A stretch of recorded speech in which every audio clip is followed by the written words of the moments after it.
BFM Business, BFM Bourse, la carte IMO. Parce que l'immobilier reste le pilier de la richesse. Il y a eu une bonne nouvelle, tiens, ce week-end d'ailleurs, si vous voulez investir dans la pierre, le Pinel est prolongé, figurez-vous, le dispositif Pinel qui plaît tant aux Français, ce dispositif de défiscalisation est prolongé jusqu'à décembre 2022, prolongé d'1 an. Donc Jean-Marc Le Prado est avec nous, le président d'Enola. Bonjour Jean-Marc. Bonjour. On va apporter donc des clés pour en profiter à nos auditeurs et téléspectateurs qui souhaitent peut-être investir dans le neuf. Quelles sont d'ailleurs les modalités pratiques, les choix qui s'offrent aux acquéreurs, Jean-Marc, dans le neuf aujourd'hui? Alors, dans le neuf, il y a deux manières d'appréhender la chose. C'est d'acheter quelque chose qui est construit, déjà. Donc, on achète son bien et on le met en location lorsqu'on veut investir. Mais c'est un exercice qui est relativement difficile parce que la plupart du temps, les produits qui sont livrables immédiatement sont les fins de programme. Donc, pas nécessairement les biens les mieux orientés, les plans qui tournent le mieux. En général, il s'agit d'acheter en état futur d'achèvement. Il s'agit de faire un achat en état futur d'achèvement, donc une VFA, vente en état futur d'achèvement, avec un paiement à tempérament, j'allais dire, au fur et à mesure de l'avancement du chantier, jusqu'à la livraison, au cours de laquelle on verse le solde et on récupère les clés. Ça, c'est le b.a.-ba de l'investissement dans le neuf. Ça signifie que souvent, quand on investit dans le neuf, et presque toujours, on investit dans un bien qui n'existe pas encore et qui sera construit et livré à terme. Il y a souvent des risques de retard quand même dans la livraison. Alors, c'est un premier aléa. Oui, les retards existent de manière tout à fait certaine. On ne peut pas considérer non plus que ce soit systématique comme tout le monde veut bien le croire. Mais en tout cas, ça arrive suffisamment souvent pour l'intégrer dans son analyse et en se posant la question, voilà, si je dois être livré mi-2021 ou mi-2022, que se passe-t-il pour moi si jamais j'ai un décalage de 3 mois ou 6 mois dans ma livraison? Et si le décalage atteint plusieurs années, ça arrive aussi quand même, Jean-Marc, ces retards énormes? Oui, alors ça arrive. En fait, deux cas de figure. Un cas de figure qui est prévu par la loi et qui consiste en des aléas. Alors pour avoir plusieurs années, il faut vraiment de très très gros aléas qui permettent aux promoteurs de décaler ces livraisons d'aussi longtemps sans que l'investisseur ne puisse rien réclamer puisque c'est un droit prévu par la loi.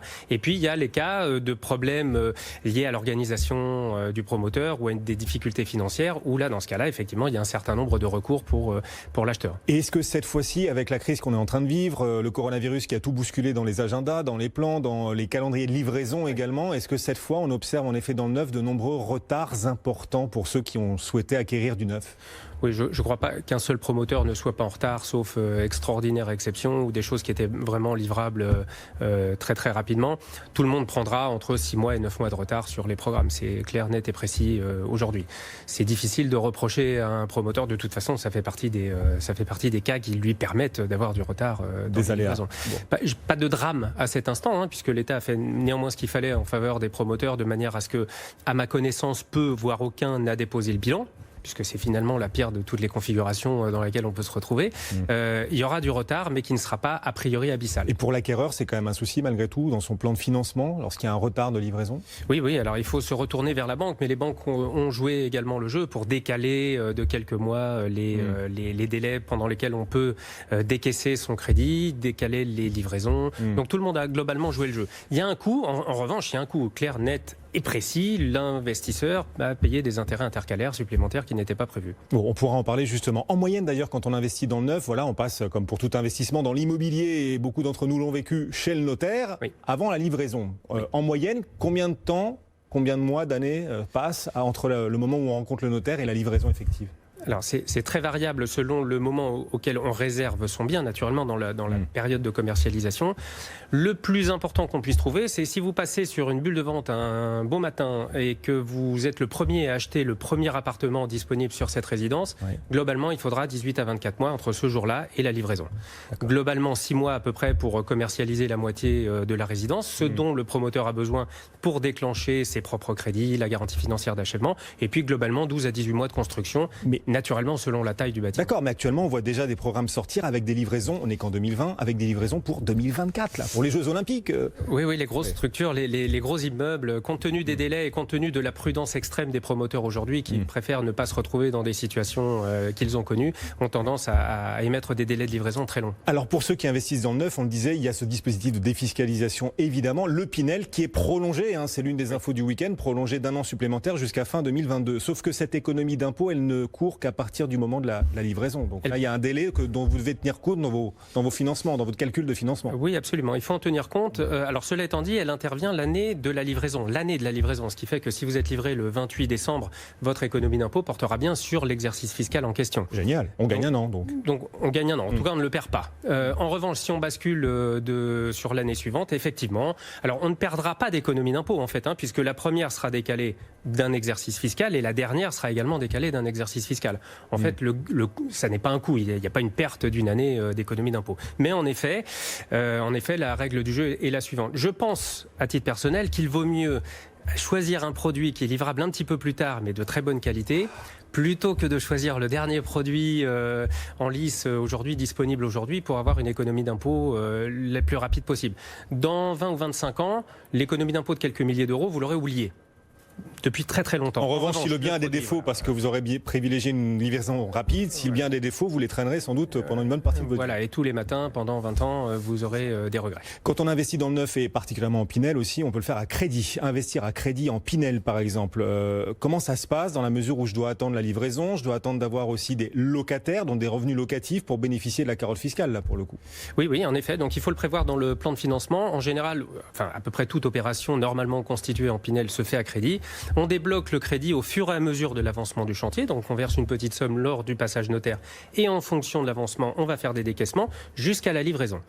Dans cette période-là, deux options. La première, la plus communément admise, on bénéficie de ce qu'on appelle un différé d'amortissement. Donc vous payez des intérêts. Vous n'amortissez pas votre capital. Vous ne payez que des intérêts. Ce qui fait que les échéances sont finalement pas très importantes puisque le taux d'intérêt étant faible sur des sommes qui ne sont pas encore extrêmement importantes, les échéances de crédit ne sont pas extrêmement élevées. Lorsqu'on prend possession de son bien, on a fait le dernier déblocage de fonds. Le mois suivant, vous avez votre première échéance de crédit.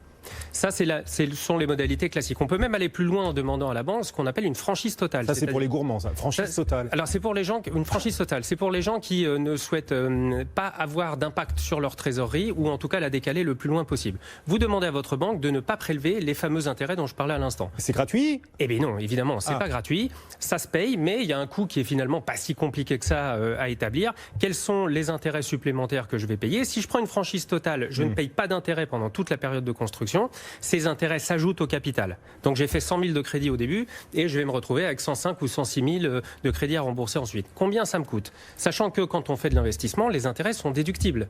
Donc on va récupérer une partie en économie d'impôt. Le calcul n'est pas très très compliqué et il est souvent tout à fait pertinent de l'opérer de cette manière. Bon, et puis un beau matin, le bien est livré. Ça y est, vous pouvez y aller, le pénétrer, le découvrir. Vous avez les clés. On débarque comme ça la bouche en cœur ou il y a des choses, il y a des conseils à apporter aussi pour le jour de la livraison du bien ?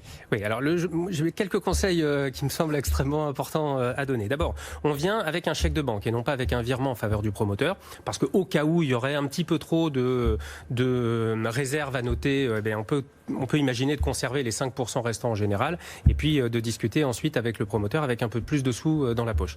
Ensuite, assurance propriétaire non occupant. Elle est absolument pyramidale, fondamentale. Assurance propriétaire non occupant. Il faut qu'au moment où vous recevez vos clés, vous soyez couvert de ce point de vue-là.